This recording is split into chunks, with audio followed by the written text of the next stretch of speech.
Blade batch గంజాయి batch గురించి పదే పదే అనేవారు. వీళ్ళు మాట మాటికి మాకు ఆపాదించేవారు, కానీ ఏనాడు కూడా దాని మీద శ్రద్ధ వహించలేదు. వాటిని చర్యలు తీసుకోవడానికి ఉత్సాహం కూడా చూపించలేదు, చొరవ తీసుకోలేదు.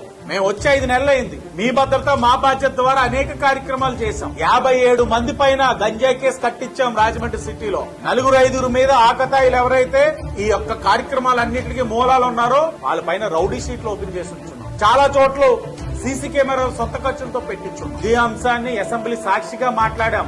గౌరవ హోం మినిస్టర్ గారిని సమాధానం ఇవ్వాలని అడిగాను నేను. బ్లేడ్ బ్యాచ్ కూడా ఎక్కువగా రాజమండ్రి విజయవాడలోనే ఎక్కువగా ఉంటుంది అధ్యక్ష. సభ్యులు మన శ్రీనివాస్ గారు మాట్లాడినప్పుడు గంజా బ్యాచ్ గురించి గానీ బ్లేడ్ బ్యాచ్ గురించి గానీ 5 సంవత్సరాలు ముఖ్యమంత్రిగా ఉన్న వ్యక్తి ఆ పులివెందుల ఎమ్మెల్యే ఈ రోజు అప్పటి వరకు ఎక్కడ కూడా ఒక రివ్యూ చేయకపోతే, నాకు తెలిసి 5 నెలల కాలంలో దగ్గర 7 సార్లు గంజాయి విషయంలో రివ్యూ చేసిన ఘనత కూడా గౌరవ ముఖ్యమంత్రి గారికి మన దక్కింది అధ్యక్ష. కాబట్టి ఇంత కాన్ఫిడెంట్ గా మేము చెప్పగలుగుతున్నాం అధ్యక్ష. గౌరవ ఐటీ విద్యాశాఖ మంత్రి